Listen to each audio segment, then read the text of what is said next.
యేసు నామములో ప్రార్థించి వేడుకొని పొంది ఉన్నాము తండ్రి.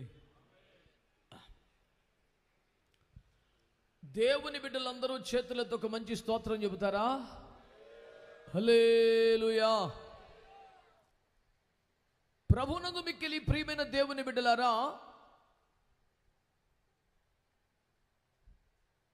ఈ భూమి మీద జరుగుతున్న వివాహాలలో ఆస్తిక వివాహాలనగా దేవుడు ఉన్నాడు అని నమ్మేవారి వివాహాలలో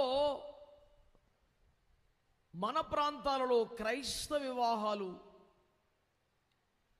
ఇస్లాం సంబంధించిన వివాహాలు, హైందవ వివాహాలు ఎక్కువగా జరుగుతాయి. ఆ పరంపరలో భాగంగా ఇది క్రైస్తవ వివాహం అనాలి కానీ క్రైస్తవులు ఎవరు ఆ మాట అనకుండా ఇది పరిశుద్ధ వివాహం అంటూ ఉంటారు. ఈ విషయంలోనే మీరు దృష్టి నిలిపి ఇందులోని విశేషమును గమనించాలని ప్రభువు పేరట కోరుతున్నాను. హైందవ వివాహములాగా, ఇస్లాం వివాహములాగా, బౌద్ధ మతానుసారమైన వివాహములాగా ఇది కూడా ఒక మత సాంప్రదాయాల ప్రకారం జరిగే వివాహం అని అనుకోవద్దని ప్రభు పేరిట నేను ముందస్తుగా మనవి చేస్తున్నాను. ఇది క్రైస్తవ పద్ధతులలో, క్రైస్తవ ఆచారాలలో, క్రైస్తవ సాంప్రదాయాలలో జరుగుతున్న ఒక వివాహం అనే ఆలోచనే సరికాదని, క్రైస్తవ్యం అంటేనే ఆలోచనలు పూర్తిగా బైబిల్ కేంద్రంగా ఉండాల్సినవని, ఆచారాలకు సాంప్రదాయాలకు బొత్తిగా తావులేని వ్యవహారమని, ఏదైనా ఆచారమో సాంప్రదాయమో జొరబడితే అది క్రైస్తవ్యానికి మచ్చ తప్ప అది క్రైస్తవ్యాన్ని గణపరిచే విధానము కాజాలదని ప్రభు పేరట మీకు మనవి చేస్తున్నారు. అందుచేత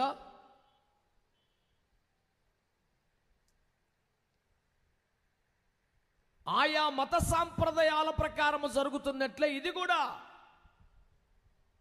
క్రైస్తవ మతాచార ప్రకారము జరుగుతున్నదనే భావనే తప్పని, ఏ ఆచారానికి సాంప్రదాయానికి విలువ ఇవ్వకుండా, లోక మర్యాదలు పాటించకుండా, కేవలం వాక్య పద్ధతిలో జరుగుతున్న పరిశుద్ధ వివాహం అనబడుతుంది అని మీకు మనవి చేస్తున్నాను. ఎందుచేత దీనిని పరిశుద్ధ వివాహం అంటున్నారు అనే ప్రశ్న మీకు వస్తే ప్రధానంగా 4 కారణాలున్నాయి. మీరందరూ ఈ 4 కారణాలని తెలుసుకోవాలి. ముఖ్యంగా మీరిద్దరు వింటున్నారా?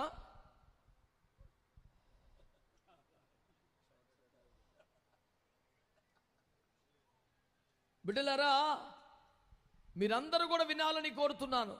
Why it is called as holy matrimony instead of being called as Christian matrimony.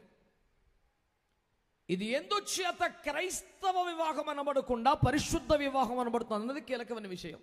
Number 1, the first most reason for this is, ఇది పరిశుద్ధుడైన దేవుని మనస్సులో, ఆలోచనలో పుట్టిన వివాహం తప్ప మనుష్యుని అవసరం మేరకు, ఆశ మేరకు వ్యవస్థాపింపబడినది కాదు అని గుర్తించాలి. దేవుడు ఆదియందు ఆదామును కలుగజేసినప్పుడు ఆదాము మనస్సులో కానీ, ఆలోచనలో కానీ, ఊహల్లో కూడా లేని విషయం వివాహం అనే ఒక వ్యవస్థ. దేవుడు కలుగజేసినటువంటి యావత్ సృష్టిపై అధికారము కలిగిన వాడిగా నియమించబడి తాను ఉంచబడిన తోటను సేద్యం చేస్తూ, కాస్తూ, కేవలం దేవునితోనే సహవాసం కలిగి సాగుతున్న ఒక మహిమాన్వితమైన జీవితం అది.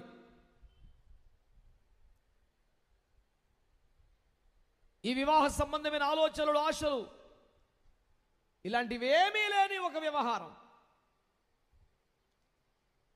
ఇతనికి సాటి అయిన సహాయాన్ని ఇవ్వాలి అని దేవుడు సంకల్పించాడు.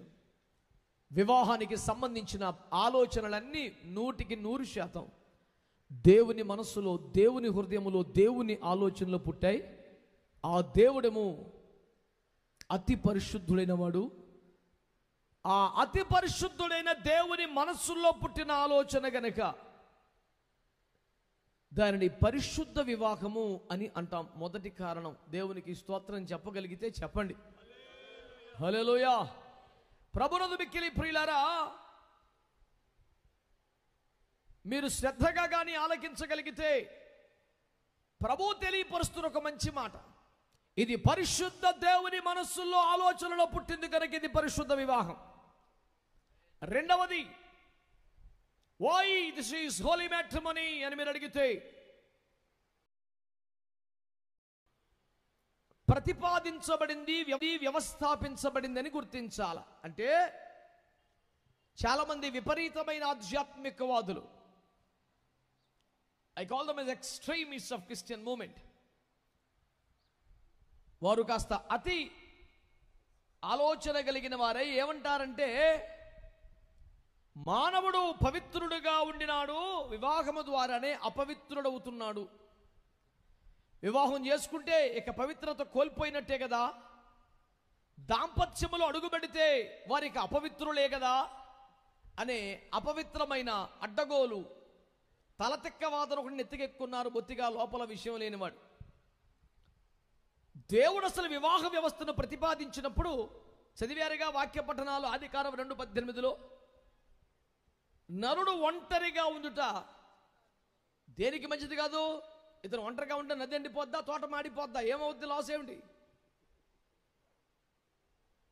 ఆ తోటలో పుట్టి 4 పాయలుగా చీరి మొత్తాన్ని సస్యశ్యామలంగా మారుస్తున్న యూఫ్రటీసు నదికి ఏమైనా లాసా? ఫలసాయము దిగుబడి ఏమైనా తగ్గుతుందా? దేనికి మంచిది కాదు. తోట బ్రహ్మాండంగా ఉంది, డోకా ఏమీ లేదు. ఏమైనా నష్టం ఉంటే గింటే ఈ ఒంటరి వాడికే ఉంది. దేవుడు తన పోలికలో స్వరూపంలో చేసుకున్నాడు. కనిపిస్తున్న పోలిక ఒకటైతే అంతరంగపు నిర్మాణం ఒకటి, తనలాగే చేసుకున్నాడు. ఈ పరిశుద్ధత, ఈ మహిమ మానవుడు కోల్పోవటం దేవునికి ఇష్టం లేదు. నేను ఇతన్ని ఎలా చేసుకున్నానో అలాగే ఉండాలంటే ఈ ఒంటరితనం వల్ల ఇవ్వాలి కదా రేపని ఏమైనా ఇబ్బంది వచ్చేలా ఉంది. ఎప్పుడైనా బలహీనపడే ప్రమాదం ఉంది. ఇతను ఎప్పటికీ ఈ పవిత్రతను కోల్పోకుండా కొరకే ఇతనికి ఒక జతనివ్వాలని దేవుడు సంకల్పించాడు. ఇది ఆదికాండములో చెప్పిన విషయమే కాదు, 1 కొరింథీ 7లో కూడా ఆయన చెప్పింది అదే. మీలో జారత్వము కలగకుండా, రాకుండా, కనబడకుండా ఉండటానికి మీలో ప్రతివానికి స్వంత పురుషుడు, స్వంత స్త్రీలు ఉండాలి అని కోరాడు. ప్రసంగ సమయంలో నాన్న ఇది తీసేయి, నీకు బోల్డ్ సమయం ఉంది, మీరు కూడా ఫోన్లో యథేచ్ఛగా దర్జాగా బేభత్సంగా మాట్లాడుకోకుండా కొంచెం నెమ్మదిగా మాట్లాడుకోండి. మంచి వాళ్ళందరూ ఒక స్తోత్రం చెప్పండి. చెప్పండి మంచిగా హల్లెలూయా. వినబడాల్సినవి స్తుతి కేకలు, ఆగాల్సిన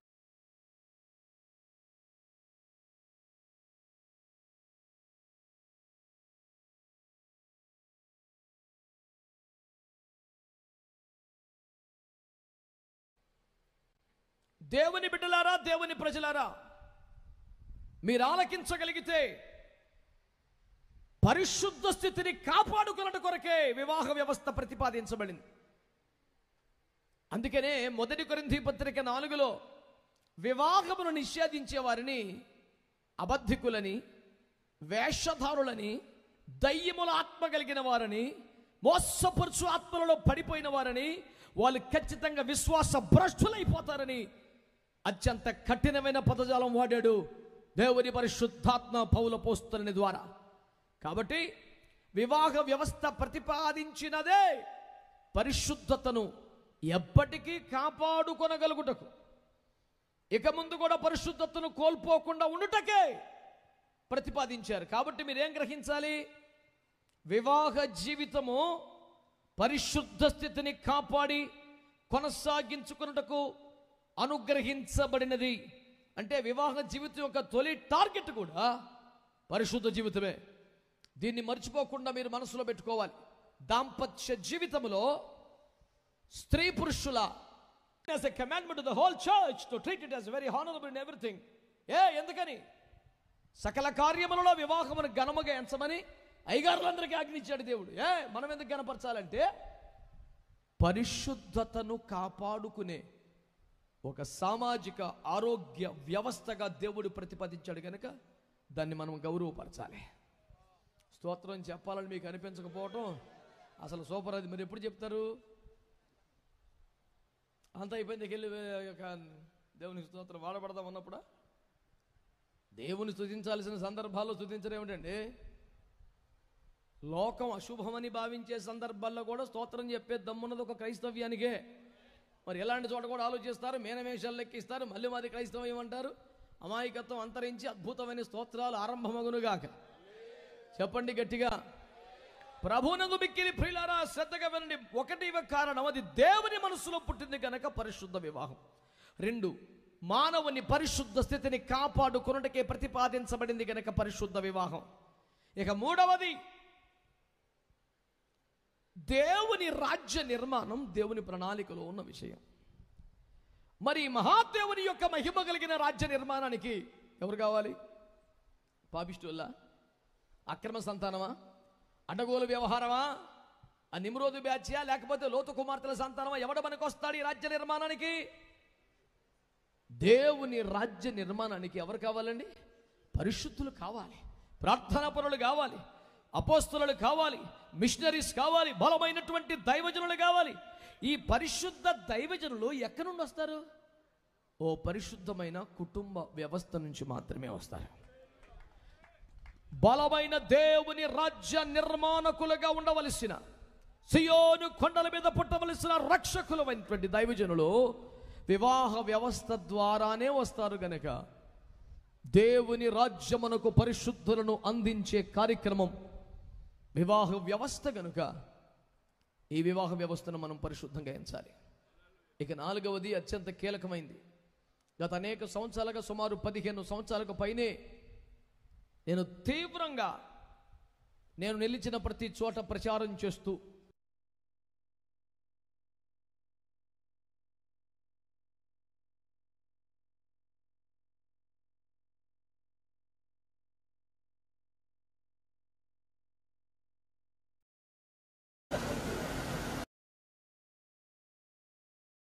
పందెం వద్దానా, చెరువుకు ఉద్యోగం చేసుకుంటే 10 రూపాయలు వస్తాయనా? అసలు ఏమిటి వ్యవహారం? ఈ కొండ మండ చెంబు తెపాల గురించి కాదు రాసింది అక్కడ. ఆయన ₹1 మీటర్కి ఎందుకు వెళ్తారు రాశాడు. ఏమని? ఒంటరి ఒకరి మీద దుష్టుడు పడితే ఎలా గెలుస్తాడు బాబు? 2 కూడి ఉండగా, అప్పుడే కాదు, 2 కూడి ఉండగా అది వస్తే సులభంగా గెలిచేస్తారు కదా అన్నాడు. స్తోత్రం చెప్తలేదు మీరు? That is the important reason and the main purpose of Christian marriage. And that is the reason why it is called as a holy matrimony.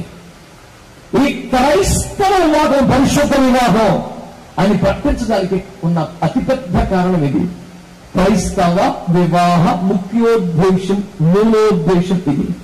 ఒంటరి ఒకడి మీద దుష్టుడు పడితే వాడు గెలవలేడు అనకుండా కొంచెం ఇబ్బంది. అంటే ఒకసారి గెలుస్తాడు, ఒకసారి తిప్పలు పడతాడు, ఒకసారి అలిసిపోతాడు, ఒకసారి తొడిపోతాడు, ఒకసారి చేతులెత్తాడు, ఒకసారి దేవాలయం ఏం చేస్తున్నావు అసలు అని ఇట్లా ఉంటుంది వ్యవహారం. ఇతగాడికి ఇంకొకరు కలిస్తే వాళ్ళిద్దరూ కూడి ఉండగాడు కలిసి వస్తే ఈజీగా చెత్త కొట్టేస్తారన్నాడు. స్తోత్రం చెప్పరే? మీ ఇద్దరు ఆమె చెప్పంటారు బాబా. అందుకన్నా ముందు ఆలోచిస్తున్నారు ఏమిటి? మీరిద్దరు కలిసి తీర్మానం చేసుకున్నప్పుడు మీ నిర్ణయం ప్రకటిస్తారా? దేవునికి స్తోత్రం. వివాహముగా ఏర్పాటు చెప్పిన కృతజ్ఞత కోడికలో మా తీర్మానం ప్రకటించదము. ఇప్పుడే అటైతేనే పెళ్లి చేస్తాం. దేవునికి స్తోత్రం. ఆలోచించుకోండి బిడ్డలారా, జాగ్రత్తగా మీరు వినాలి. అక్కడ ఏమంటారంటే ఒంటరి జీవితాలలో సాతానుని జయించడం ఎంతైనా కష్టం అవుతుందంటండి. ఎంత పరిశుద్ధంగా బతికే బిడ్డలకైనా, ప్రార్థనలు ఉండే వాళ్ళకైనా, వాక్యం చదువుకునే వాళ్ళకైనా వాడు శోధించేసి విసిగించేస్తుంటే ఒకరోజు బలముగా ఉన్న స్థలములోనే మరొక రోజు బలహీన పట్టం, ఒకరోజు వీడిది పై చేతి, ఒకసారి శత్రువు పై చేయటం, ఇలా విజయం దోబూచులాడుతూ ఉంది. గెలుపు 100% నిఖార్సుగా ఖరారుగా మంది అన్న ధీమా సరిపట్ల ఇలా సుఖం లేదన్న బాబు. ఒంటోడి మీద అది ఇప్పటికైనా దెబ్బ కొట్టేసే అవకాశం ఉంది. ఇద్దరు కూడి ఉండగా ఆడుగాని వస్తే ఈజీకి సంపేతలు పెరుగుతాడంటండి. ఇప్పుడు మిమ్మల్ని ఇద్దరిని కలపటంలో మీ ఇద్దరం అయ్యేవి చెబుతాయి కుటుంబాలని, మీ నాయన ఏళ్ళైనా మీ సంఘం వాళ్ళ సంఘం అయ్యేది చేయని. మేము కేవలం అల్ప సంతోషం మాత్రమే లేదు. మా కాన్సెప్ట్ ఏంటంటే మీరిద్దరూ కలవటం వల్ల శత్రువుకి పెద్ద దెబ్బ తగలాల. మీరు విడివిడిగా మీ గదుల్లో కూర్చొని ధ్యానించి ప్రార్థించి వాడిని సావు దెబ్బ కొట్టలేకపోతున్నారంట. ఇద్దరు కలిస్తే మాత్రం వాడికి సావు తప్పదంట. ఇది యేసు ప్రభు వారి ప్రణాళిక. మీ ఇద్దరూ కలిసి సాతాన్ని ఓడిస్తే చూడాలని. మరి అదేంటో పెళ్లి అనగానే కొంచెం నవ్వులు, కొంచెం పద్ధతి తప్పిన పనికిమాలిన జోక్స్, కొంచెం వికటాట్టహాసాలకే ప్రధాన ఉద్దేశంగా వాడే పనికిమాలిన సామెతలు, ఈ దరిద్రం అంతా చోటు చేసుకుంటా ఉంటది. ఇది అత్యంత గంభీరమైన విషయం, ప్రశస్తమైన విషయం, ప్రాముఖ్య విషయం. పాట పాడమంటే కూడా అక్కడ వింటాం, అన్ని చోట్ల కాదు. కానీ అన్నం సావైపోద్ది, కూర మాడిపోద్ది, గిన్నె చొట్టడిపోతుంది, పనికిమాలిన పాటలు. ఒక ఒక ఒక ఒక ఒక భక్తి గాని, ఒక ప్రత్యక్షత గాని, ఒక అభిషేకం గాని ఏమీ లేనోడు ఇందులో ఒక మొక్క ఎరుకొచ్చుకొని అతికించుకున్నవాడు చేసే పనికిమాలిన పాటలే. దేవుని పాటలు ఎట్లా ఉండాలి సార్? దావీదు చెప్పారు కదా మనకి, తనకు స్తోత్ర రూపముకు కొత్త కీర్తన ప్రభువు నా నోట ఉంచెను. అందరూ చప్పట్లు కొడతారు అనలా, అలా అనలా. ఏమన్నాడు? అనేకులు దానిని చూచి ప్రభునందు ఒకళ్ళ భక్తిలోకి నడిపించే ఉద్దేశంతో రాయబడిందే పాట. గాని సొట్టడిపోతే మారిపోతే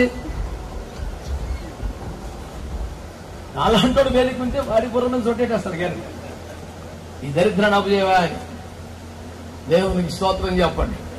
క్రైస్తవ మర్యాదలు, క్రైస్తవ పద్ధతులు, బైబిల్ క్రమాలు పాటించకపోతే అది పెద్దోడైనా చిన్నోడి కింద ట్రీట్మెంట్ ఉంటుంది. ఎందుకని యేసుప్రభు వారు 70 ఏళ్ళు దాంట్లో పెద్ద మనుషులు పట్టుకొని మీరు పిల్లకాయలు అన్నాడు. అది బీబీ పెరిగింది ఒకటికి. మమ్మల్ని పిల్లకాయలు అంటావా అంటే, వయసు తప్ప ఇంకేం పెరగలేదురయ్యా, కూర్చోన్నాడు యేసుప్రభు. స్తోత్రం చెప్పండి ఒకసారి. కనుక మరి సభ అయినా వేదికైనా తేడా వస్తే యేసు రక్తం నుంచి ఖండనే. స్తోత్రం చెప్పండి మంచిగా. కొంతమంది అంటారు, అనాపని వాళ్ళు వదిలేయవలసింది కదా అంటే, మళ్ళా మిగిలి చెప్తాం ఈ సువార్తడికి. వేడి వేడి పదార్థాలు వడ్డించే ముందు మనం కాస్త వేడి చేసి పంపితేమని మంచిది కదా. హల్లెలూయా.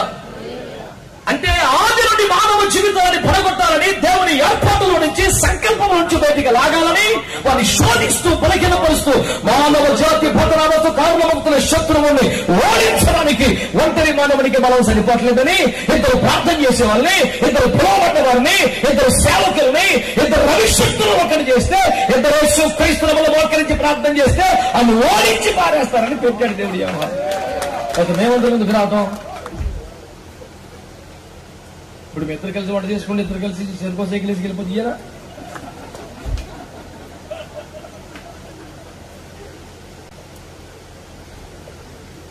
నేను ఇక్కడికి వచ్చిన తర్వాత అదే చూస్తున్నాను. మెట్లు పెట్టారు, ఈ ర్యాంప్ లాంటిది ఎట్లా సైకిల్ వేసి ఎట్లా వెళ్తారు వీళ్ళు? ఇలాగా వెళితే ఇద్దరు కలిసి హాయిగా పార్క్ లో సంచరిస్తూ ఉంటే, ఇద్దరు కలిసి ఏదైనా విహారయాత్రకు వెళితే, జలపాతాల్లో కలిసి దూకేస్తే, బీభత్సమైన ఈతలు కొడితే, వారిద్దరు కూడి ఉన్నట్టే. కానీ గెలుస్తాడా సాతాను మీద? ఇద్దరు కలిసి ప్రార్థన చేస్తే గెలుస్తాడు. మీరు కలిసి ఏం చేసుకున్నా సరదాగానే ఉంటది, సంతోషంగానే ఉంటది. కానీ ఇద్దరు కలిసి ప్రార్థన చేస్తేనే ఈ విజయం సాధ్యమవుతుంది. మరి ఎంత కష్టపడి అందరూ వచ్చి పెళ్లి చేసిన తర్వాత నీ ప్రార్థన నువ్వు నీ ప్రార్థన చేసుకుంటావు, మేమెందుకు? మరి ఎవరి గదిలో ప్రార్థన చేసుకోకుండా అసలు రెండో గది క్యాన్సిల్ చేసేయండి. స్తోత్రం చెప్పట్లేదు మీరు? ఆలోచించండి, రేపు చెప్పండి. పోనీ బిడ్డలారా, చాలా మంది పెద్ద పెద్ద అయ్యగారులు కూడా అండి పాస్టర్లతో కలిసి ప్రార్థన చేయండి. భూమి మీద ఎవరితో ప్రార్థన చేస్తారు. కానీ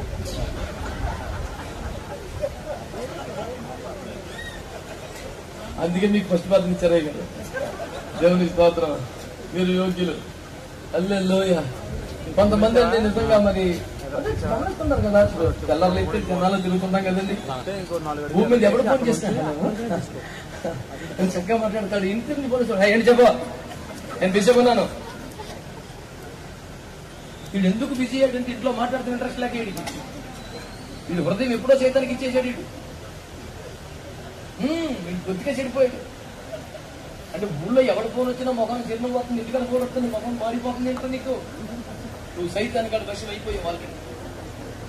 అట్లాంటి మారు మనసులు అందరినీ ఈ పెళ్లిలో దేవుడు దర్శించాలని విశ్వాసంతో స్తోత్రం చెప్పండి. హల్లెలూయా. ఆడితో మాట్లాడి ఇంట్లో మరి సిరపోయిన పరిస్థితుల్లో ఇంట్లో నుంచి ఫోన్ వస్తే అసలు చల్లనీళ్ళు తగినట్టు ఉండాలి, ఫ్యాన్ వేసినట్టు ఉండాలి, ఏసీలో కూర్చున్నట్టు ఉండాలి, హాయిగా నవ్వాలి, మొక్కని చిన్న ఉండాలి. ఇంటి దగ్గర పేరు కనపడిపడికి ముఖమాడి పోతే ఎట్లా సంగతే స్తోత్రం చెప్పండి గట్టిగా, అందరూ చెప్పాలి గట్టిగా. హల్లెలూయా. కాబట్టి ఇద్దరు కలిసి ఏం చేయాలా? హల్లెలూయా, స్తోత్రం చెప్పండి. ఇద్దరు కలిసి ప్రార్థించుట ద్వారా సాతానుకు ఓటమి కలిగించుట కొరకే దేవుడు పరిశుద్ధ వివాహ వ్యవస్థను ఏర్పాటు చేశారని మనం గమనించాలి. కాబట్టి కలిసి ప్రార్థన చేయుట ప్రథమ కర్తవ్యముగా మీరు పెట్టుకోవాలి. దేవునికి స్తోత్రం కలుగునుగా. అందరూ చెప్పండి హల్లెలూయా. ఇక క్రైస్తవ వివాహము అని నామమాత్రంగా చెబుతూ పరిశుద్ధ వివాహం అని హైలైట్ చేస్తూ పదే పదే ఇది ఒక మత సంప్రదాయ వివాహం కాదు, పరిశుద్ధ వివాహం ఎన్నిసార్లు చెప్తారు. ఏమిటి మీ ఉద్దేశం అని అడిగితే సింపుల్, 5వ రీజన్ అది సమీప భవిష్యత్తులో దేవదేవుడే రక్షకుడే పెళ్లి కుమారుడిగా ఆయన వలన పరిశుద్ధ రక్తము వలన విమోచించబడిన ప్రజలే పెళ్లి కుమార్తె స్థానములో నిలబడగా మధ్యాకాశములో ఒక మహిమ కలిగిన వివాహం జరగబోతుంది. దేవునికి స్తోత్రం కలుగునుగా. ఆమేన్, హల్లెలూయా. దేవుని ప్రజలారా, దేవుడే పెళ్లి కుమారుడిగా, భక్తులే పెళ్లి కుమార్తె స్థానంలో నిలవబడగా జరగబోయే పరలోక పరిశుద్ధ గొర్రె పిల్ల వివాహ మహోత్సవానికి ముంగుర్తుగా, శాంపుల్ గా, నక్కలుగా ఇది జరుగుతుంది. అందుకని ఇందులో లోక ఆచారాలేమి ఉండవు. భక్తికి స్తోత్రం చెప్పండి. హల్లెలూయా. ఇందులో లోకాచారాలు ఏవి కూడా, కొంతమంది ఏమంటారు ఎంత పెళ్లి చేశారు కానీ వంటగదిలో సామాన్లు వంటగదిలో ఉన్నాయి, చేతి మీద కాలేదని బాధపడతారు. అవి ఎక్కడే ఉండాలి, ఏ పెడతారు కదండి, కిచెన్ లో కదా ఉండాలి. ఇక్కడ దాకా ఎందుకు, మేము తేవండి అవన్నీ. అంతా పెళ్లి బాగానే చేశారు యమని శాస్త్రి గారని, కానీ వంటగదిలో ఉన్నటువంటి జీలకర్ర అక్కడే ఉండిపోయింది, ఆ పక్కన మూట మీద బెల్లం అక్కడే ఉండిపోయింది. పిల్లలు ఎత్తిపోయి కదా పెట్టాలి. సాంబార్లో మొలుతున్నప్పుడు బెల్లం వేసేసామండి, తాలింపులు జీలకర్ర వేసేసామండి. దానికి ఎక్కడ దాకా తేవాల్సిన అవసరం లేదని మనవి చేస్తున్నానండి. నీ పేరులో కూడా జీలకర్ర బెల్లం ఉంది, కాబట్టి అక్కడ భోజనాల్లో ఉంది. నెత్తిమిద్ద కిందికంటే దేవునికి స్తోత్రం. ఇది పరిశుద్ధ వివాహం. ఆమె చాలా మందికి పుల్లని స్టోవ్ పేరు మీద చేస్తే చేశారు కానీ కొంచెం అవి కూడా వేసేయండి బాబు అంటూ ఉంటారు. ఇంకొక ఆయన అంటాడు 3 రోజులు బట్టి ప్రాంతం ఎక్కేసిన తోట పట్టుకొచ్చాం దేవునికి స్తోత్రం, ఎంతకంటే 3 ముళ్ళు వేసేయమంటాడు. బైబిల్ గ్రంథంలో మనం ఇందాక చదువుతున్నాం, ప్రసంగం 4వ అధ్యాయం 9 నుండి 12 వచనములలో 3 పేదల తోడు త్వరగా తెగిపోదు కదా అని చెప్పారు. మా తమ్ముడు ఇందాక నుంచి నాకు అందిస్తున్నాడు అన్నమాట.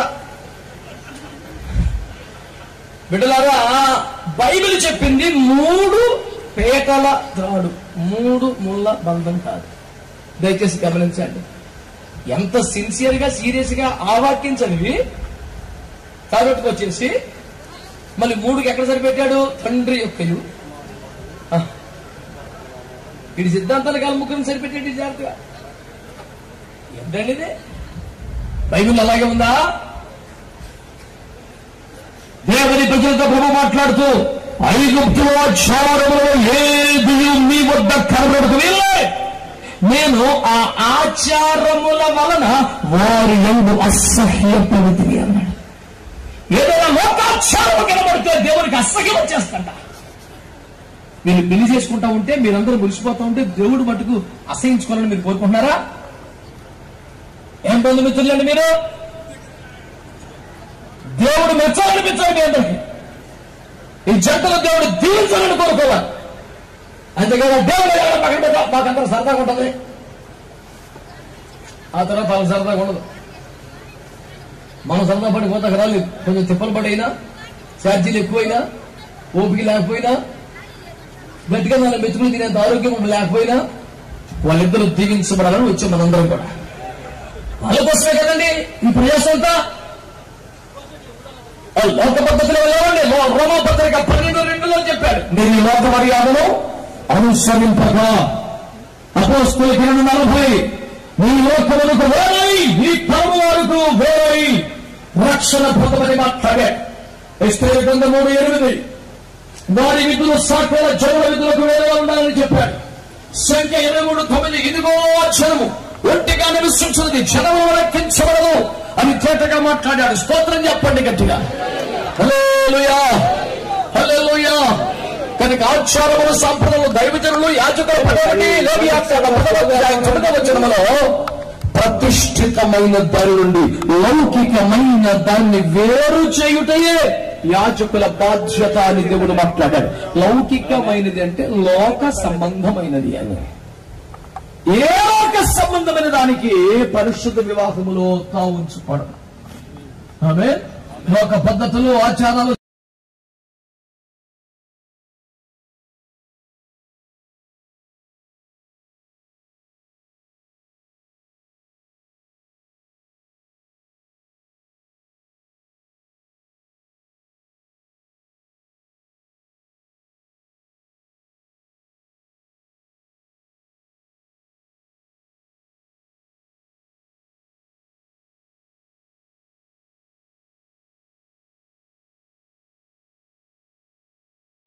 నేను మీకు జ్ఞాపకం చేస్తున్నాను. ప్రభువుకు ఒక స్తోత్రం చెప్తారండి. హల్లెలూయా. అందుకని ఇది పరిశుద్ధ వివాహమని, పరిశుద్ధమైనటువంటి దేవుని తలంపులలో ఉద్దేశములో పుట్టిందని, లౌకిక పద్ధతులు ఇందులో ఉండవని దేవుని వాక్యమును బట్టి నేను మీకు తెలియజేస్తూ ఉన్నాను. చాలా మంది అంటారు మరి లోక సంతోషాలు, లోక ఆనందాలు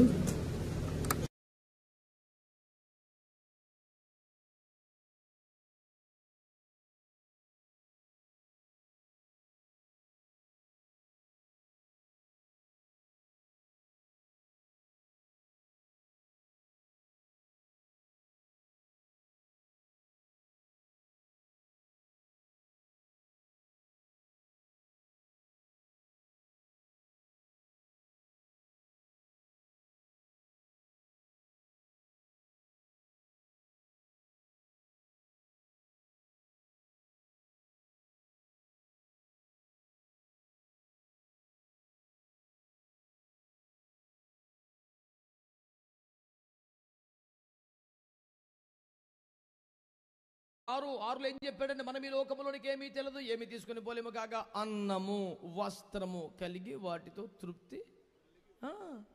కడుపు నిండా అన్నం తిను, ఒంటి నిండా బట్ట కట్టుకో, ఇంక ఎక్స్ట్రాలు వద్దన్నాడు. దేవునికి స్తోత్రం చెప్పండి.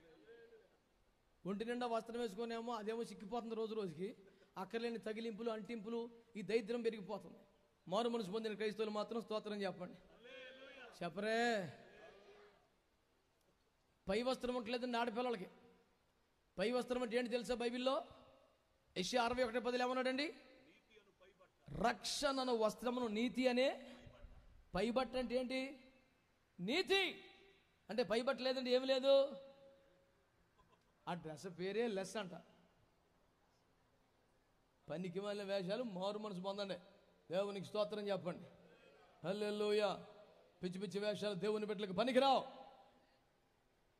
మన మాట, మన వస్త్రధారణ, మన పద్ధతిని చూసి వీళ్ళు దేవుని బిడ్డలని సాక్ష్యం కలిగి ఉండాలి. మనం అంతే. చాలామంది అంటారు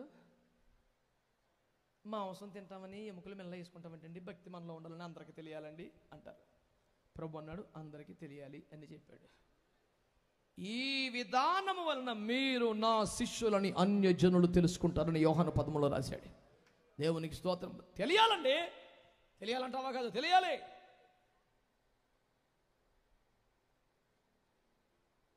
కనుక నోటికి ఎలా వస్తే ఎలా మాట్లాడడం, మనసుకు తోచినట్లుగా వ్యాఖ్యానం చేయడం లాంటి పనికి మళ్ళీ దుందుడుకు పద్ధతులు మానే. క్రైస్తవమనగా పరిశుద్ధ జీవితం కొరకు దేవుడు ప్రతిపాదించిన వివాహం. ఈ వ్యవస్థలో, ఈ పరిశుద్ధ వివాహంలో, ఈ కార్యక్రమంలో లౌకిక పద్ధతులు ఉండవు. ఆ మాట దానికి అన్నం పెట్టుకోవచ్చండి, స్వీట్లు పంచచ్చండి. నీకు సంతోషం కలిగి నలుగురు స్వీట్లు పెడతామంటే మాకేంటి నొప్పి, పంచిపెట్టు భూమంతా. ఎస్తేరు గ్రంథంలో మరి వాళ్ళకు ఉన్నటువంటి తెగులంతా పోయి, హామాను చచ్చిపోయాడా? అది బ్యాచ్ మొత్తం చచ్చిపోతే ఏం చేశారు? మనం 60 రోజులు ఏం చేశారు? ఒకరికొకరు కానుకలు పంపుకున్నారంట, సంతోషపడ్డారంట. మీకేమైనా ఓపుకుంటే ఊరందరికీ తల ఒక అర్థం బంగారం ఉంగరం పెట్టి నేను వద్దంటానా? మీరు ఎలాగో పెట్టుకోరు కాబట్టి పంచిపెట్టు అంటే ప్రతి దాన్ని ఒక వివాదం చేయాలని. స్వీట్లు పంచొచ్చంటారా, ఫ్రూట్లు పంచొచ్చంటారా అంటే మీరు అన్ని వద్దు అంటున్నారు కదా, ఇవి కూడా మానేయమంటారా? ఇప్పుడు నేను చెప్తున్నాను 500 రోజులు ఉపవాసం ఉండు, వెటకారాన్ని పద్ధతిగా మార్చుకోకు, తప్పు. మన మన పద్ధతి ఏంటండి? పంచటమే ప్రేమ అండి. పెద్ద బిర్యానీ కాదు, కాస్తే ఇంత పులిహార వండుకున్నా పక్కింటి రెండు మెతుకులు పెట్టాలనిపిస్తుంది మనకి. వండుకున్నంత మనమే తినేస్తామా దరిద్రమని? ఎవరు కూడా పెడతాం కదా. మరి ఇంత పెళ్లి చేసుకుని ఎవరికి ఏం పెట్టకుండా ఏం తినేస్తాం మనం? వచ్చిన వాళ్ళందరికీ ఇక్కడ పెడతాం, రాని వాళ్ళకి పంపిస్తాం. ఇప్పుడు అందరూ తగ్గువేముంది? ప్రతిదాని ఒక వివాదం చేద్దామని. ఆలు స్వీట్లు పెంచారు, నువ్వెన్ని తిన్నావురా? సైతాన్ మాటలు మాని దేవునికి స్తోత్రం చెప్పండి. దానికి ఒక ఎంక్వైరీ, దాని మీద మళ్ళీ పెద్ద చర్చ, పనికి మాలిన పనులన్నీ. మారు మనసు పొందిన మాత్రమే స్తోత్రం చెప్పండి. హల్లెలూయా చెప్పండి, హల్లెలూయా. ఏమన్నా చేస్తే కొన్ని మంచి పనులు చేయండి. నేను పెళ్లి చేసుకున్నప్పుడు నేనేం చేశానంటే, దువ్వాడ రైల్వే స్టేషన్లో, కొర్మన్నపల్లి స్టేషన్లో రిక్షా వాళ్ళని, ఆటో వాళ్ళందరినీ చర్చి దగ్గర కేకేసి వాళ్ళకి స్పెషల్గా ఒక రేంజ్లో భోజనాలు తయారు చేయించి నేను నా భార్య వడ్డించాం అందరికి. ఒక రిక్షా ఆయన అయితే కళ్ళని నీళ్ళు పెట్టేసుకున్నాడు. అన్న మాకు ఇంత మర్యాదగా ఎవరు భోజనం పెట్టలేదంటే, నువ్వు ఎప్పుడు చిల్లగా పెడతాను రమ్మన్న. దేవునికి స్తోత్రం. అవును, మనం దేవుని ప్రేమను పంచడానికి ఉన్న ఒక సందర్భం వచ్చింది. ఎవరు పట్టించుకోవాలని పేదలను పోగేసి ప్రేమ చూపిద్దాం, తప్పేముంది? దేవునికి స్తోత్రం చెప్పరే మీరు? హల్లెలూయా. ఆ తర్వాత వండుకున్నాం, సరుకు అంతా కారులో పెట్టుకున్నాం, ప్యాకెట్లు చేసి ఒక మురికి వాడికి వెళ్ళాం, మొత్తం పంచిపెట్టేస్తున్నాం. వాళ్ళు అడిగారు, ఏమండి ఈ కిస్మిస్ పండుగ కాదు కదా, ఎందుకు పంచి చేస్తున్నారు బిర్యానీ అన్నారు. మేము పెళ్లి చేసుకున్నామండి, మీరు రాలేకపోయారు కదా, అందుకని మేమే తీసుకొచ్చేసాం. ప్రతిదానికి కూడా ప్రేమను పంచటమే మన విధానం తప్ప దానికి ఒక మెలికెట్టి గొడవెట్టి తగుపెట్టి ఆచారాలొద్దు, సాంప్రదాయాలొద్దు, అన్య పద్ధతులు అసలే వద్దు. ప్రేమను పంచండి. బిర్యానీ రూపంలో పంచిపెట్టిన, స్వీట్ రూపంలో పంచిపెట్ట దేవునికి స్తోత్రం చెప్పండి గట్టిగా. ప్రతి దాన్ని పెద్ద వివాదం చేసి తగు పెట్టకండి. అబ్బాయి మీకు వివాహం చేయాలనుకుంటున్నాం, చేయమంటారా?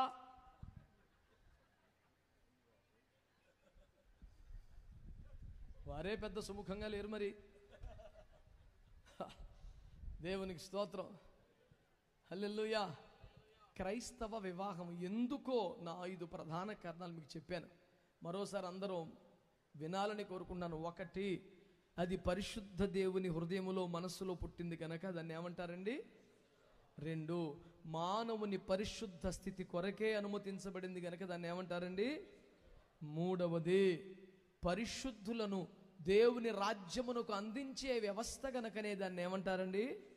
4, ఆది నుండి మానవ జీవితాలను పడగొట్టే శత్రువును ఓడించడానికి దేవుడు ప్రతిపాదించిన ఆత్మీయ పోరాట వ్యవస్థ కనుక దీన్ని మనం ఏమంటామండి? పరిశుద్ధ.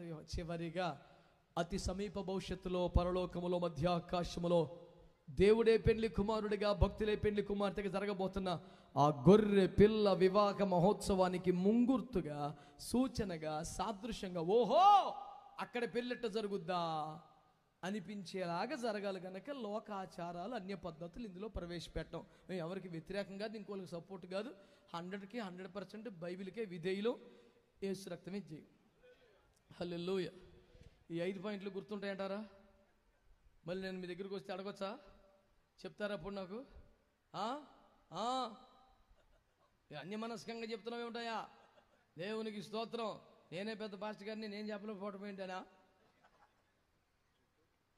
ఎన్ని పెళ్ళిళ్ళు జాగ్రత్త, అందరూ పెద్ద పెద్ద అయ్యగారులు పక్కన.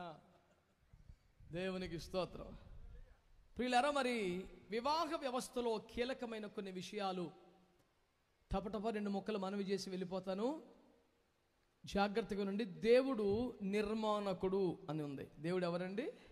ప్రపంచములను తన మహత్తు కలిగిన మాట చేతనే వారు నిర్మించారు, నిర్వహిస్తున్నారని హెబ్రీ పత్రిక 1:1 రాశారు.